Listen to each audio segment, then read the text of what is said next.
अस्सलाम वालेकुम, welcome to game set match. I hope आप लोग खैरियत से होंगे, अच्छे से अपना ख्याल रख रहे होंगे। Last show of the weekend शुरुआत हुई थी इस हफ्ते की टेस्ट मैच से, मगर अब आखिरी लम्हात में ऐसा लग रहा है टेस्ट मैच T20 में तब्दील हो गया है। बिकॉज एक्साइटिंग एक चीज़ जो हमें सामने देखने को मिली, wonderful decision of declaring at least ये आखिरी कुछ लम्हात में कुछ तो एक्साइटमेंट आई इस टेस्ट मैच में, जो कि टोटली डल एंड बोरिंग गया। तो इसी के हवाले से होगी हमारी डिस्कशन।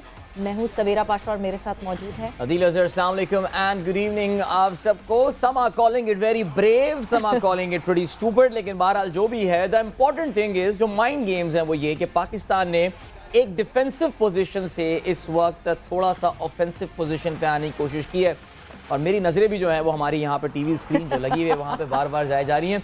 सरप्राइजिंगली आगा सलमान से इस वक्त आगा सलमान उनसे बॉलिंग करवा रहे हैं और वो अबरार के साथ बॉलिंग कर रहे हैं। New Zealand is not giving up right now. बहरहाल मजीद इस मैच के हवाले से बात करेंगे, लेकिन as always let us start, let us kick off this show with WhatsApp in sports. Over to Savera. बिल्कुल जी, WhatsApp in sports Karachi test के हवाले से बात होगी तो कराची टेस्ट का फाइनल डे, पाकिस्तान ने न्यूजीलैंड को 137 रन का टारगेट दे दिया। जो मैच अभी अब खेलने की कोशिश कर रहे हैं न्यूजीलैंड, 26 फॉर 1 अभी तक हो चुके हैं न्यूजीलैंड। मैच जीतने के लिए 15 ओवर्स में 138 रन का जो टारगेट दिया था कप्तान बाबर आजम ने, टोटल अगर मैं कहूँ तो इस सूदी की बात करूं तो इस सूदी का शिकार हुए और 14 रन सिर्फ बाबर आजम बना सके। एक बहुत क्रूशल मोमेंट पे बाबर आजम की जो है वो विकेट गवाई थी टीम पाकिस्तान ने। सरफराज अहमद निफ सेंचुरी बनाते हुए पवेलियन लौट गए। सलमान अली आगा की बात करें तो सिर्फ 6 रन उन्होंने बनाए और वो आउट हो गए। इमामुल हक नर्वस 90s का शिकार हुए एंड वो 96 रन बनाकर एक इंतहाई गैर जिम्मेदाराना शॉट खेलते हुए स्टंप हुए। वसीम जूनियर ने 43 और सऊद शकील ने 55 रन बनाए। पाकिस्तान ने दूसरी इनिंग्स में 8 विकेटों के नुकसान पर 311 रन बनाए। And now the match is on because New Zealand has made 32 run, एक विकेट गवा चुके हैं। लेट्स सी ये ऊंट किस करवट बैठे। ऑलराइट, कुछ बात करते हैं Pakistan versus New Zealand ODI series के हवाले से। प्रोबेबल्स का ऐलान हुआ था 22 खिलाड़ियों में और अब उसमें 2 का इजाफा हो चुका है। बताते चलें कि फ़खर जमान और हारिस सुहेल इन दोनों का इजाफा किया है Shahid Khan Afridi led selection committee ने। दोनों खिलाड़ियों के आज फिटनेस टेस्ट लिए गए, जिसके बाद उनको स्क्वाड का हिस्सा बनाया गया। दोनों खिलाड़ी पाकिस्तान कप में अपने रीजन्स की नुमाइंदगी कर रहे हैं। मुमकिन खिलाड़ियों की तादाद अब 24 हो गई है और कहते हैं कि जी हतमी स्क्वाड का ऐलान पाकिस्तान कप के अख्ताम पे किया जाएगा। याद रहे इस वीकेंड पे पाकिस्तान कप का फाइनल जो है वो भी खेला जाएगा। 24 प्लेयर्स जिसमें से 16 का स्क्वाड मुंतखब होगा। जनवरी में 9, 11 और 13 को ये सीरीज़ खेली जाएगी। बिल्कुल जी, फिर बात करते हैं change of management, change of thought process, changes of many thing. Najam Sethi के आते ही साबिक क्रिकेटर मोहम्मद आमिर के सितारे चमकने लगे। मैनेजमेंट कमेटी PCB ने मोहम्मद आमिर को नेशनल हाई परफॉर्मेंस सेंटर में मदऊ कर लिया। मोहम्मद आमिर के लिए नेशनल हाई परफॉर्मेंस सेंटर के दरवाजे खुल गए। याद रहे कि जब मोहम्मद आमिर ने रिटायरमेंट का ऐलान किया था उसके बाद से नेशनल हाई परफॉर्मेंस सेंटर के पे प्रैक्टिस करने की उनको इजाज़त नहीं थी, वो नहीं कर सकते थे। मोहम्मद आमिर की चेयरमैन PCB मैनेजमेंट कमेटी से मुलाकात भी मुतवक्को है। आपको ये भी याद दिलाते चलें कि it was Najam Sethi's time frame and tenure when Mohammad Aamir made his come back in 2015-16। So yes, एक दफ़ा फिर से वही हमें दिख रहा है। साबिक क्रिकेटर मोहम्मद आमिर की नेशनल हाई परफॉर्मेंस सेंटर में आमद। बांग्लादेश प्रीमियर लीग में शिरकत के लिए ट्रेनिंग का आगाज़ कर दिया है। मोहम्मद आमिर की दरख्वास्त पर उन्हें NHPC यानी नेशनल हाई परफॉर्मेंस सेंटर में ट्रेनिंग की इजाज़त दे दी गई है। मोहम्मद आमिर आइंदा चंद रोज़ में PSL में शिरकत करेंगे, BPL में शिरकत करने के लिए रवाना। ऑलराइट, तो एशिया कप के हवाले से बात करते हैं। PCB में चेंज ऑफ गार्ड्स के बाद पाकिस्तान की अप्रोच टूवर्ड्स BCCI में भी एक वाज़ेह तब हुई है। एशिया कप का पाकिस्तान में इनेकाद हो रहा है। आप जानते हैं भारत ने बहुत पहले, तकरीबन कोई 10 महीने पहले ही पाकिस्तान में खेलने से इनकार कर दिया था। इस हवाले से PCB ने कुछ इकदाम किए गए हैं। रमीज़ राजा की काफ़ी हॉकिश अप्रोच थी, जिसके मुकाबले में नजम सेठी बहुत ही डॉविश अप्रोच लेकर जो है इस मामले को लेकर आगे बढ़ रहे हैं। कहते हैं जी BCCI के साथ रब्ता किया जाएगा और BCCI के जो सेक्रेटरी हैं जय शाह, उनसे नजम सेठी की जल्द मुलाकात का इम्कान है। मैनेजमेंट कमेटी इजलास के बाद भारतीय क्रिकेट बोर्ड को खत लिखा जाएगा पीसीबी का एशियन क्रिकेट काउंसिल से भी राब्ते का फैसला। चेयरमैन नजम सेठी एसीसी हुकाम से मुलाकात के लिए दुबई जाएंगे। दुबई में वो जय शाह को पाकिस्तान आने की दावत भी देंगे। बीसीसीआई अपनी हुकूमत को टीम भेजने के लिए कायल करे, ये मौक़िफ़ अपनाया जाएगा। रिमेंबर सितंबर 2023 में ये मेज़बानी करनी है पाकिस्तान को एशिया कप की।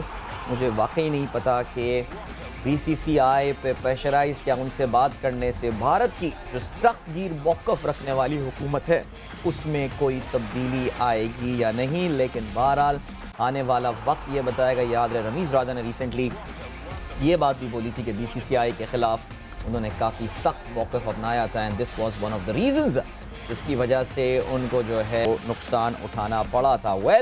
इस वक्त हमारे सामने जो स्क्रीन चल रही है मैच की उसमें तो चौकों की बारिश हो रही है और इस वक्त मैं देख सकता हूँ सकलैन मुश्ताक भी सवेरा स्क्रीन पर नज़र आ रहे हैं, काफ़ी परेशान नज़र आ रहे हैं कि लेने के देने ना पड़ जाएं, बिकॉज पिछली 7 गेंदों में 4 बाउंड्रीज पड़ चुकी हैं। सो New Zealand is pretty much on their way in chasing this total. Adeel आप बिल्कुल जी प्लीज 4 ओवर्स की अगर आप बात करते हैं तो पहले ओवर में 4 run, then 7 run, then 10 run, then 14 run और अब आप देखें कि क्या किस तरह शुरुआत हो रही है। चौका पड़ गया है एग्जैक्टली। तो ये देखें बस सही है। आई थिंक अग्रेसिव मोड अपनाना, अग्रेसिव अप्रोच लेकर जाना अच्छी बात थी, लेकिन कहीं ऐसा ना हो कि लेने के देने ही हमको ना पड़ जाए। जो स्प्रेड आउट है काफ़ी फील्ड, न्यूजीलैंड के बल्लेबाजों को काफ़ी आसानी है कि कम से कम कुछ ना हो वो 2 रन ज़रूर ले सकते हैं। जो इस वक्त मिनिमम 10 मैक्सिमम बल्कि कहना चाहिए मिनिमम इनफैक्ट 10 ओवर्स का खेल जो है वो अभी रह गया है। Current run rate that they are scoring is 9 runs per over. इस विकेट में अभी भी बॉलर्स को कोई ख़ास मदद नहीं मिल रही है और देखते हैं जी क्या होता है। ऐसा करते हैं हम इस वक्त national bank cricket arena Karachi ही चलते हैं। खिज़र हमारे साथ वहाँ पर मौजूद हैं और खिज़र से हम अपडेट लेते हैं। जी खिज़र, मैच बड़ा सनसनीखेज मौके में दाखिल हो चुका है, दिलों की धड़कनें भी तेज़ हो चुकी हैं और न्यूजीलैंड रन्स भी बनाए जा रहा है। क्या लग रहा है भाई, क्या सीन है?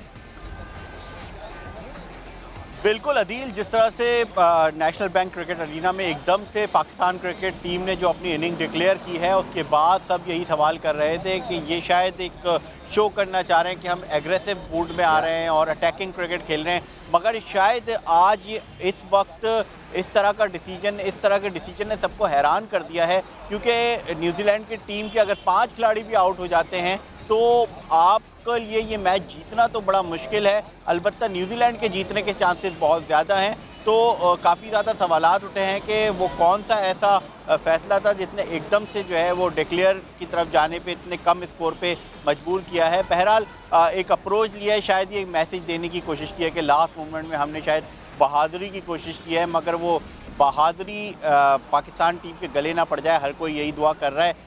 तो इस वक्त तो पाकिस्तान क्रिकेट टीम और न्यूजीलैंड के दरमियान टेस्ट मैच जारी है, जिसके हवाले से इस वक्त सब ने स्क्रीन पर ही नज़रें झुकाई हुई हैं, मगर पाकिस्तान क्रिकेट और पाकिस्तान क्रिकेट के मुस्तकबिल को लेकर बहुत ज़्यादा फैसले हो रहे हैं। हम आपको अपडेट करते आए हैं पिचेस की तैयारी के हवाले से, टीम सिलेक्शन के हवाले से रोज़ाना जो है एक नई खबर और नई हेडलाइन बन रही है। और आज जो पाकिस्तान इंडिया के क्रिकेटिंग रिलेशन है उसको लेकर भी एक बड़ी खबर आई है कि पीसीबी ने जो है वो इरादा कर लिया है, फैसला कर लिया है भारतीय क्रिकेट बोर्ड से रब्ता करने का कि वो वाज़े मौक़िफ़ लें भारतीय क्रिकेट बोर्ड का कि आया वो पाकिस्तान आ रहे हैं या नहीं। और जो जय शाह हैं बीसीसीआई के सेक्रेटरी, उनको लेटर लिखा जाएगा और मुमकिन तौर पे दुबई जाएंगे चेयरमैन पीसीबी नजम सेठी, जो कि एसीसी और बीसीसीआई दोनों से बैठक लगाएंगे, बात करेंगे, इस बात पर कायल करने की कोशिश करेंगे और भारत को एक पैगाम दिया जाएगा कि आप अपनी हुकूमत से वाज़े एक इशारा लें, वाज़े पैगाम लें कि आप पाकिस्तान आ रहे हैं या नहीं आ रहे। और पाकिस्तान क्रिकेट बोर्ड की ख्वाहिश है कि क्योंकि पाकिस्तान होस्ट है एशिया कप का, तो पाकिस्तान ही इसकी मेज़बानी करे और पाकिस्तान में ही इसकी मेज़बानी हो और भारत के जवाब के तनाजुर में फिर आइंदा के लाहे अमल पर गौर किया जाएगा। तो न सिर्फ डोमेस्टिक बल्कि वो जो बायलैटरल और जो रीजनल क्रिकेटिंग रिलेशन है उस पर भी बड़ी तेज़ी से आगे बढ़ा जा रहा है। ऐसा लग रहा है कि बहुत ही फास्ट ट्रैक पर काम करना चाह रही है पाकिस्तान क्रिकेट बोर्ड की ये उबूरी जो कि सेटअप आया है ये बिल्कुल। और फिर मुझे लगता है कि करना भी पड़ेगा बहुत फास्ट ट्रैक पे इस मैनेजमेंट को काम, बिकॉज इस मैनेजमेंट को खुद अभी नहीं पता कि वो कितने टाइम फ्रेम के लिए आए। But thank you Khizar thanks a lot for updating us. बड़ी तेजी से रन्स जो हैं वो न्यूजीलैंड जोड़े जा रहे हैं, कभी चौके तो कभी छक्के। वो जिस तरह हमने कहा ना कि test has been shifted to the T20 mode now, और T20 की तरह ही बिल्कुल न्यूजीलैंड ये खेल रहा है। बट अभी भी मतलब मुझे नहीं पता अदील आप क्या सोचते हो, बट मुझे ये लगता है कि जब when we demand Bazball and when we demand के अग्रेसिव डिसीजन, बेन स्टोक्स ने भी जो है वो आपको यही कहा था कि हाँ जी जीत जाओ या हमें जीतने दो। तो मेरा ख्याल से वो थोड़ा सा ना हम बेन स्टोक्स से कुछ सीखे ना सीखे, बट ये ज़रूर सीख गए, देर आयत दुरुस्त आयत। नहीं वो अक्सर देखिए फिर वही बात है कि वो बेसबॉल उनकी टीम के मिजाज को ज़ाहिर है वो सपोर्ट करता है। यहाँ पे अगर आप देखें तो एक तो नंबर 1 विकेट पे आपको कोई ख़ास मदद बॉलर्स को मिल नहीं रही थी, और यहाँ पर अगर आप देखें कि and the light metre is out by the light metre is out. I think सोच समझ के ही ज़ाहिर है फैसला किया होगा, लेकिन ज़ाहिर है अब हम क्या करें, हम इतने पेसिमिस्टिक क्रिकेट फैंस हो चुके हैं कि हमें यहाँ भी लग रहा है कि पाकिस्तान जो है ना ये मैच अभी हार सकता है। और मैं ट्विटर टाइमलाइन में फॉलो कर रहा हूँ और बहुत सारे लोग जो है ना वो इस फैसले पे काफ़ी हैरान है। बहरहाल जो माइंडसेट था सवेरा ने जैसे बात की, आई थिंक अग्रेशन दिखाना था कि हम इस पूरे मैच में I think barring the first session और शुरू के जो सेशन थे उसके बाद पाकिस्तान कैचिंग अप गेम ही खेलता रहा है न्यूजीलैंड के खिलाफ। तो यहाँ पे ज़रा इनिशिएटिव सीज करने की कोशिश की है बाबर ने कि मैच ड्रॉ भी हो जाए, फिर भी उनको ये बताए कि जी इस मैच में पाकिस्तान ने जो है वो कुछ अग्रेशन का मुजाहरा ज़रूर किया है। मीर हमज़ा को इस वक्त बॉलिंग के लिए लाया गया है, देखते हैं मीर हमज़ा कुछ विकेट लेने में या कुछ कम से कम रन्स का फ्लो रोकने में अगर कामयाब हो जाए, I think that would be job done for Pakistan. जी सुबह बिल्कुल जी। सो अब जो है हम खुशामदीद कहते हैं अपने गेस्ट को गेम सेट मैच में, और हेड करते आए हैं न्यूज़ चैनल स्पोर्ट्स न्यूज़ को, द न्यूज़ को हेड करते आए हैं खालिद महमूद साहब हमारे साथ मौजूद हैं। Khalid sahab welcome to game set match. Thank you, Savera. I hope everything is fine or everybody is enjoying the game at the moment. Exactly, मैं आपसे यही पूछने आई थी, are you enjoying the game? Because ये जो हमने मुझे लगता है कि 4 दिन की एगनी उठाई है with this boring test match, we are on our feet now. बिल्कुल ये अनएक्सपेक्टेड डिसीजन है क्योंकि पाकिस्तान क्रिकेट में इस तरह के आमतौर से फैसले होते नहीं। हम लोग ज़्यादा सेफ्टी फर्स्ट वाले ज़्यादा अंदाज में क्रिकेट खेलते हैं, लेकिन अब चूंकि T20 का दौर है और हो सकता है कि मुझे ये भी अंदेशा कह लें या मेरी ये भी गट फीलिंग है, मुमकिन है कि बाबर को कहीं और से कप्तान को इंस्ट्रक्शन आई हो कि इनिंग्स को डिक्लेयर कर दो और कुछ इसका गेम हो जाए। खालिद साहब ये कोई और कौन हो सकता है जो कि इस वक्त इंस्ट्रक्शन ये पास कर सकता है? कहीं head of interim selection committee तो नहीं है? वो भी हो सकते हैं, वो कोई मैंने कहा ना जो कोई क्रिकेट बोर्ड का ही बंदा कह सकता है, तभी उनको मतलब बाबर ना नहीं कर सके, वरना मेरे ख्याल है ये डिसीजन बहुत ज़्यादा एडवेंचरस लगता है। एडवेंचरस डेफिनेटली ये डिसीजन है, बट खालिद साहब एक चीज़ जो मैं बिल्कुल आपसे जानना चाहूँगी, we talk about aggression aggressive cricket, मगर हमें टाइम लगता है। जैसे अभी खिज़र आज़म भी मौजूद थे हमारे साथ, तो सब ये कह रहे थे कि ये अग्रेसिव डिसीजन नहीं है, ये बहुत जो है ये एक कोई इंसैनिटी वाला शायद डिसीजन ले लिया गया है। हमें शान मसूद रिवर्स स्वीप मारते हुए अगर आउट हो जाते हैं हम उस पर भी अग्री नहीं करते हैं, बट हम कहते हैं कि इंग्लैंड की तरह खेलो भाई, बेसबॉल खेल के दिखाओ, वो अप्रोच खेल के दिखाओ। किस तरफ बैठना चाहिए? Confused as a cricket enthusiast, as cricket fans, as cricket Pakistan cricket followers, confuse तो हम भी हैं। देखें बात यह है कि पाकिस्तान की क्रिकेट में बिल्कुल आपने सही कहा कि this is something very unusual, something we are not used to, और कोई ज़रा कोई तेज़ खेलने में आउट हो जाए, जैसे अभी मैं आपकी भी स्लाइड पढ़ रहा था कि जिस तरह इमामुल हक आउट हुए तो आपने लिखा गैर जिम्मेदाराना शॉट, तो जाहिर है आजकल एग्रेसिव क्रिकेट है, लेकिन ये मसला ये है कि एग्रेसिव क्रिकेट और सुसाइडल क्रिकेट में थोड़ा फ़र्क है। तो अब देखते हैं कि किस तरीके से, और अगर लेकिन मेरे अभी अपना देख रहा था, जहाँ तक मेरी मेमोरी है मुझे याद पड़ता है पाकिस्तान इस किस्म की सिचुएशन से आज तक मेरी नहीं, मुझे लगता कि पाकिस्तान इस तरह का कोई मैच हारा हो जिसमें पाकिस्तान के सामने कोई अपोजिशन ने कोई टारगेट कोई इतने हाई लेवल का हो, वो चेज़ किया हो। तो अगर न्यूजीलैंड जीत गई ये मैच, जिसके मुझे अभी भी लगता है चांसेस कम है कि हो सकता है बैड लाइट उनके आड़े आ जाए। यस, और यहाँ पे आके अभी बताते चले मीर हमज़ा ने अपना अच्छा ओवर कराया है, जो पिछले 2 ओवर्स में काफ़ी ज़्यादा रन्स का एक जैसे कहना चाहिए एक तांता सा बंद गया था, कुछ उस बंद ज़रूर बांधा है आगे। मीर हमज़ा के इस ओवर में सिर्फ 4 रन आए हैं। सो अब मिनिमम 8 ओवर्स इस मैच में रह गए हैं न्यूजीलैंड को जीतने के लिए, अभी भी 79 रन दरकार हैं। खालिद साहब ओवरऑल इस टेस्ट के हवाले से बात करते हैं, थोड़ी देर पहले भी हम जिक्र कर रहे थे 2022 in fact because this is the last cricketing day for Pakistan as well इस साल का। हम जब 2022 देखते हैं तो मेरे ख्याल से शायद T20 वर्ल्ड कप में फ़ाइनल खेलना एक अलग से चीज़ नज़र आती है। टेस्ट क्रिकेट में ख़ास तौर से बहुत डिसअपॉइंटिंग साल पाकिस्तान के लिए रहा और ऐसे ऐसे रिकॉर्ड बने जिसको ज़ाहिर है हम कभी सोच भी नहीं सकते थे। आप किस तरह देख रहे हैं? क्या कुछ चीज़ परमानेंट गलत है हमारी टेस्ट क्रिकेट में जिस तरह हम टेस्ट खेल रहे हैं? क्या करना पड़ेगा दुरुस्त करने को? मेरे ख्याल से कुछ कनेक्टिविटी का इशू हुआ है, बिल्कुल, एंड डेफिनेटली कुछ करना पड़ेगा, अलग ज़रूर करना पड़ेगा, बिकॉज अदील हम जिन अपनी अचीवमेंट्स की बात कर रहे हैं वो अचीवमेंट्स हमारे शॉर्टर फॉर्मेट की हैं। हम एशिया कप के फाइनल की बात करते हैं T20 फॉर्मेट, हम वर्ल्ड कप के फाइनल की बात करते हैं T20 फॉर्मेट।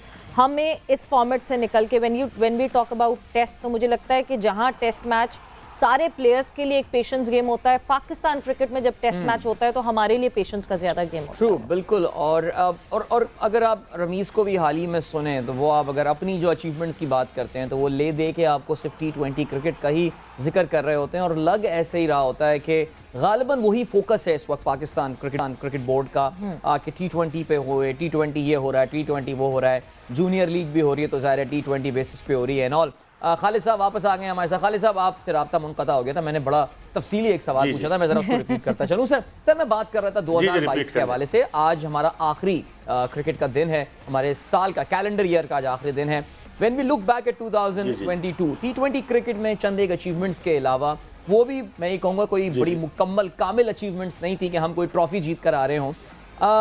टेस्ट क्रिकेट की खास तौर से हम बात करें, बड़ा डिसअपॉइंटिंग साल रहा, इसमें तो मेरा ख्याल से कोई शक नहीं है। तो क्या कोई चीज़ परमानेंटली रॉन्ग है हमारी? बिल्कुल, मैं आपसे जी नहीं, मैं बिल्कुल अदील आपसे एग्री करता हूँ। ये 2022 बहुत ही डिसअपॉइंटिंग साल रहा और उसमें पाकिस्तान को मैनेजमेंट प्रॉब्लम्स भी रहीं और ये मसला था कि पाकिस्तान ने मेरे ख्याल से ग्रास्प नहीं किया और जो हमारे आउटगोइंग चेयरमैन रमीज़ राजा साहब हैं उनकी प्रायोरिटीज़ मेरे ख्याल से अपनी सीट को बचाने की ज़्यादा थी।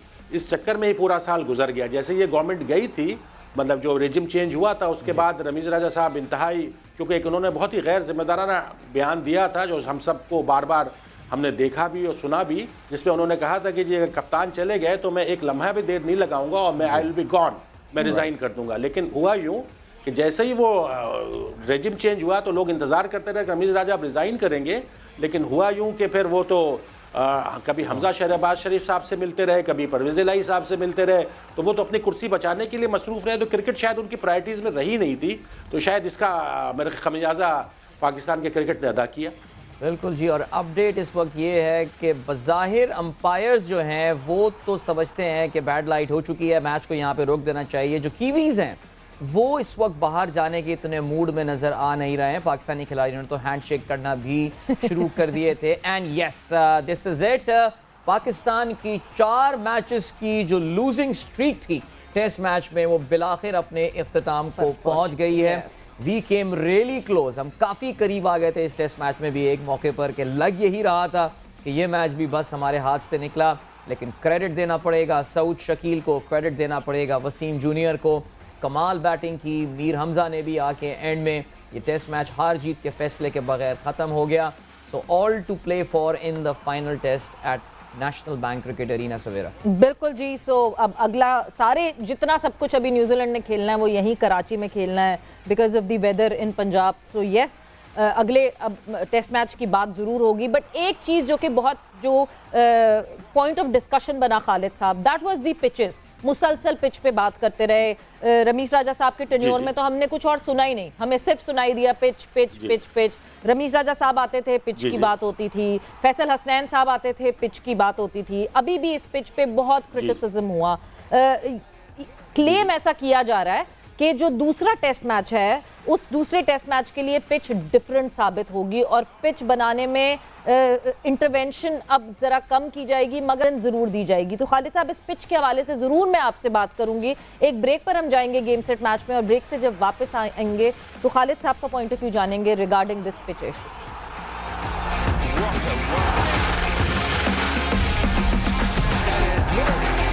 And welcome back to game set match in conversation with Khalid Mahmood sahab. और बड़ा आखिरी अच्छा मज़ेदार एक एंड हुआ पाकिस्तान के टेस्ट मैच का। यस, ड्रॉ ज़रूर हुआ। खुशी मेरे चेहरे पे ऐसे लग रही है जैसे हमने जीत लिया है, बट वो जो एक स्पार्क था ना, थोड़ा सा अग्रेशन का, वो थोड़ा सा दिलेरी का, that was a good sight to watch. पता नहीं, मैं अभी भी, मेरी सांस अभी भी काबू में आ रही है, वरना वो जब उन्होंने छक्का मारा था मीर हमजा को तो मैं तो परेशान सा ही कुछ हो गया था। लेकिन फिर भी वैसे खालिद साहब हम अभी यही सोच रहे थे कि ये साल में एक कोई बांग्लादेश श्रीलंका से सीरीज रख लेनी चाहिए, क्योंकि कम से कम इस बार टेस्ट मैच ही जीत जाया दिल पशोरी हो जाए हमारी, कुछ हो जाए कुछ ना कुछ। वरना वाकई मैं तो अभी निकाल के स्टैट्स चेक करते हैं कि क्या पाकिस्तान एक 2008 में मुझे याद है हमने एक भी टेस्ट मैच नहीं खेला था, तो उसमें तो जीत और हार का सवाल नहीं होता, बट पूरे साल एक भी टेस्ट मैच ना जीतना, आई थिंक ये एक इंटरेस्टिंग फाइंडिंग होगी। अभी ढूंढते हैं ये हम। बट उस फाइंडिंग से पहले पिच की बात आपसे मैं जाते हुए करती भी गई थी, तो यस, क्या करें इन पिचेस का? जी नहीं, पिचेस पे जो क्रिटिसिज्म है सवेरा, कोई मेरे ख्याल से अगर आप मेरा पर्सनल जो ऑब्जर्वेशन है वो इतना क्रिटिकल नहीं होना चाहिए, क्योंकि जो होम टीम होती है ना, जो सीरीज होस्ट कर रही होती है, ये उसका प्रेरोगेटिव होता है, ये उसके हाथ में होता है जैसी वो पिच चाहे। तो पाकिस्तान को इत्तेफाक से पाकिस्तान के पास जो इस वक्त टीम है वो ज़्यादा मजबूत टीम नहीं है, तो पाकिस्तान की गोशे आफियत जो है ना वो बैटिंग विकेट ही है, और बैटिंग ऐसी जिसमें ना फास्ट बॉलर को मदद हो ना स्पिनर को मदद हो। अगर ये स्पिनर की विकेट बना देते हैं मिसाल के तौर पे, तो ठीक है, पाकिस्तान के स्पिनर्स न्यूजीलैंड को आउट कर देंगे या इंग्लैंड को आउट कर देते हैं, लेकिन हमारे स्कोर नहीं कर पाएंगे बैट्समैन, वो भी स्ट्रगल करेंगे। तो इस सूरत से हाल से बचने के लिए, अच्छा अब आपने कहा कि पिचेस डेड है, लेकिन देखो ना इंग्लैंड इन्हीं पिचेस पे 3-0 जीत कर चले गए। एग्जैक्टली मेरा यही, खालिद साहब मैं यही कह रही हूँ कि अगर हम जीतते ना, हम फ्लैट डेक बनाए बिल्कुल, हम स्टार्ट बैटिंग करें बिल्कुल, मगर हम जीत रहे होते ना तो कोई दो राय नहीं होती, कोई शिकवा नहीं होता कि हमने अपने होम एडवांटेज को वो किया, अवेल किया। नहीं तो हम आपके अगर आप ये समझ नहीं है या चाह रही देखें ना, अभी जैसे T20 अंदाज में थोड़ी देर के लिए एक ड्रामा क्रिएट हुआ था, लेकिन ये भी कैलकुलेटेड मूव थी, क्योंकि देखें ना, मतलब ये यहाँ मुझे आज पता था, अब जो अंपायरिंग है या जो अब जो रूल्स की इंटरप्रिटेशन है, अब ये मैच अंधेरे में नहीं हो सकता था। जैसे 2000 में हुआ था, इंग्लैंड की टीम अंधेरे में मैच जीतकर चली गई थी। अगर ये मैच भी आज पूरा होता, अगर बाबर को पता होता कि मैच पूरा जाना है, तो न्यूजीलैंड की टीम जीत जाती 9 रन के एवरेज से 15 ओवर में खेल के, वो आसानी के। लेकिन बाबर को भी पता था कि चंद ओवर के बाद, जैसे हम और आप गुफ्तगू कर रहे थे पहले सेगमेंट में, तो हमने कहा था ना बैड लाइट आ जाएगी, और बैड लाइट ही हुआ ना, बैड लाइट की वजह से। तो ये कैलकुलेटेड मूव था, थोड़ा सा एक्साइटमेंट हुआ। तो अब आपका कहना कि पिच हम ऐसी बना दें जिसमें मैच ओपन हो जाए, तो फिर पाकिस्तान की टीम अगर 2 दिन में मैच हारने लगेगी तो फिर क्या रिएक्शन होगा? तो ये भी एक मसले है ना, इस वक्त ये मसलहत इसी में है कि ये बैटिंग विकटें रहें, और पाकिस्तान की जो बैटिंग की इनएक्सपीरियंस्ड है, बॉलिंग इनएक्सपीरियंस्ड है, जो ट्रांजिशन फेज है पाकिस्तान का, इस टाइम पे पाकिस्तान ज़्यादा ऐसी चीज़ें अफोर्ड नहीं कर सकता जो दीगर टीमें कर सकती हैं। हाँ एब्सोल्युटली। मैं अभी जब गुफ्तगू चल रही थी, मैं अभी स्टैट्स में मैं वहीं इन्वॉल्व हुआ हूँ मैं अभी। वैसे बाकी सीरियसली, बिकॉज इस साल पाकिस्तान ने 9 टेस्ट मैचेस जीते हैं अपने होम ग्राउंड में, हम एक भी मैच नहीं जीते। हमारा एक गोल में वाहिद एक टेस्ट मैच अगेंस्ट श्रीलंका हम जीतने में बहरहाल कामयाब हुए थे, लेकिन फिर भी बहरहाल I mean lots to talk about. बहरहाल ये तो अब जो हुआ, ये साल तो सर गुजर गया है, और ज़ाहिर है इस साल की जो खालिद साहब एक बड़ी ज़ाहिर है जो हमारी लर्निंग आई है, और ज़ाहिर है, और मेरा ये ख्याल है कि काफ़ी इंपॉर्टेंट डिसीजन मेकिंग इस हवाले से अगले साल के आगाज़ में ही हो सकती है। बाबर आजम की कप्तानी के हवाले से आपका पर्सपेक्टिव और पॉइंट ऑफ व्यू मैं जानना चाहूंगा। मैं इस बात जी प्लीज, मैं आपका पॉइंट ऑफ व्यू जानना चाहूंगा कि बाबर की कप्तानी माइक्रोस्कोप में अंदर आ गई है। PSL के आप साल के आगाज से लेकर अगर हम एंड तक देखें, आप इसको किस तरह किस पैराई में देखते हैं? नहीं, मेरा भी आपसे ज़्यादा राय मुख्तलिफ नहीं है। जाहिर है नथिंग सक्सीड लाइक सक्सेस। अगर बाबर के अंडर में कप्तानी में पाकिस्तान मैच जीत रहा होता या अच्छी परफॉर्मेंस होती तो यकीनन बाबर को कंटिन्यू करते। अब जहाँ पे मामला यही है कि बाबर को मेरे ख्याल से, अब आपने बिल्कुल सही निशानदेही की, नया साल शुरू हो गया, नई मैनेजमेंट भी आ चुकी है क्रिकेट बोर्ड में, तो मेरा भी ये ख्याल है और कई लोगों का भी यही ख्याल है कि बाबर तीनों फॉर्मेट में तो शायद ना कर सकें। ठीक है, मुमकिन है कि उनको, चूंकि पाकिस्तान के दुनिया के वो बेस्ट बैट्समैनों में से एक है इस टाइम पे, दुनिया के टॉप 9, तो इसलिए शायद उनको इस तरह ना हो, निकाला जाए, ये किया जाए। मुमकिन है कि उनको गुफ्तशनीद करके कुछ ऐसी सेटलमेंट की जाए कि कुछ फॉर्मेट उनसे ले लिए जाए। और अब सवाल ये होगा कि अब जिसको कप्तानी दी जाएगी वो कौन है, वो दैट इज, मतलब ये बाबर तो मेरे ख्याल से 1 या 2 फॉर्मेट से तो मेरे ख्याल से उन्हें छोड़ना पड़ेगा। और अब देखते हैं कि पाकिस्तान की कप्तानी का ताज कह लें या कांटों का सेज, जो भी आप कहें, वो किसके सर जाता है 2023 खालिद साहब, में। वैसे टेस्ट फॉर्मेट में मैं अगर आपसे बात करूं, आपको कोई दिखता है आगे जो बाबर की जगह जो है वो अब कैप्टनसी का ताज अपने सर पे पहन सके? आई थिंक खालिद साहब कोई और जो है वो कैप्टन का बनता हुआ दिखता है टेस्ट मैच में अगर हम बात करें? बिकॉज ऑनेस्टली स्पीकिंग मैं अभी भी ये सोचती हूँ कि कप्तानी बदलने से कोई फर्क नहीं पड़ेगा, माइंडसेट बदलने से फर्क पड़ेगा। कप्तान बदलते रहें और माइंडसेट वही हो तो वो अगला आने वाला कप्तान भी यही गलतियां करेगा जब वो हारने से डरेंगे। बट वक्त एक ब्रेक का हुआ है, ब्रेक पर जा रहे हैं, ब्रेक से वापस आते हैं तो डिस्कशन को आगे बढ़ाएंगे। गेम सेट मैच में एक दफा फिर से खुशामदीद बात हो रही है कराची टेस्ट के हवाले से एंड जनरली पाकिस्तान क्रिकेट के हवाले से डिस्कशन हो रही है। खालिद महमूद साहब हमारे साथ मौजूद हैं और खालिद साहब ब्रेक पे जाते जाते जो है वो हम बात यही कर रहे थे कैप्टनसी का टेस्ट फॉर्मेट में आपको कोई ऑप्शन दिखता है, बट क्या यही हमारा सोल्यूशन है? बिकॉज अगर हम इसी माइंडसेट से खेलते रहेंगे तो शक्लें बदलती जाएं, माइंडसेट तो यही रहेगा। नहीं, इसमें थोड़ी सी तब्दीली आ सकती है, जैसे इस टेस्ट मैच में जिस तरह सरफराज अहमद ने कमबैक किया है और जिस अंदाज में उनको मतलब एक साजिश के तहत उनको डेमोरलाइज किया गया और टीम से बाहर किया गया, तो उसके बाद लगता यही है कि अगर टेस्ट मैच से बाबर को हटाने का प्लान है तो फिर सरफराज उसकी रिप्लेसमेंट हो सकते हैं। T20 में अगर बाबर को चेंज करना तो शादाब हो सकते हैं, वनडे में करना है तो रिजवान हो सकते हैं। साजिश क्यों कहते हैं आप, क्यों समझते हैं? किसको? इसको साजिश क्यों समझते हैं कि सरफराज को बाहर रखा गया टेस्ट मैच से? दूसरा पॉइंट ऑफ व्यू लोग ये कहते हैं रिजवान बड़ा अच्छा खेल रहे थे इसलिए रिजवान टीम का मुसलसल हिस्सा। नहीं, मैं आपको इसका जवाब बिल्कुल दूंगा। देखिए, अभी आपने कहा, ये हमारे अदिल भाई भी ये बात कर रहे थे, बात ये स्टेट्स की बात करते हैं ना, तो आप ऐसा कीजिए, अभी इसी वक्त चेक कीजिए रिजवान की एवरेज और सरफराज की एवरेज टेस्ट मैच में, ये बिल्कुल 19-20 है, बिल्कुल 19-20 है। मैं कह रहा हूँ एक की 38 है, एक की 37 है। तो अब देखिए सरफराज की जो प्रॉब्लम है ना, जो हम रियलिस्टिकली बात करें, सरफराज की जो प्रॉब्लम है वो विकेट कीपिंग की है।